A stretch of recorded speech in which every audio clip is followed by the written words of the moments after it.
السلام علیکم. نن یو ډیره اهم مسله درته وړاندې کومه او هغه د په خیبر پښتونخوا کې یو ډیر ناروا پراپرټي ټرانسفر ټیکس دی چې کم په انتقالونو باندې 22-23% ټیکس دی او دا په نورو صوبو کې نشته، هلته 2-3% دی.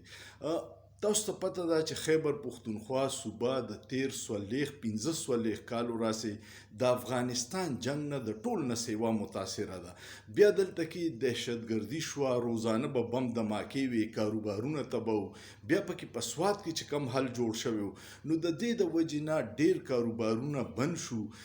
انډسټري چې وه کارخانهدارو ته به د بتې فونونه راتله، هغوی دلته نه فیکټریانې بندې کړې او لاړو نورو صوبو ته شفت شو. په دې وجه باندې د خیبر پښتونخوا د خلکو کاروبارونه هم تباه دي او هغوی سره د روزګار مواقع ډېرې محدوده شوي دي. او د دې نه باوجود چې دومره سخت وخت دی، هغې باندې حکومت دلته کې د پراپرټۍ په ټرانسفر باندې ډېر زیات ټیکس لګولی. هغې سره یو د پراپرټۍ کاروبار به چلېدو، هغه هم بالکل په ټپه شو.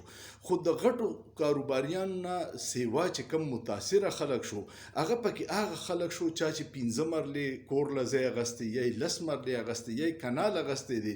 دا 15 مرلې او 10 مرلې همیشه غریب سړی علي چې ځان له پې بچو له د چت واچوي او هغه باندې هم 22-23% ټیکس ته ولګي، نو هغه د ټرانسفر د کور ځمکې له کور له د پلاټې په کیستونو اغستی، نو ټرانسفر لا یا انتقال له به دومره پیسې د کم ځای نه را پیدا کوي.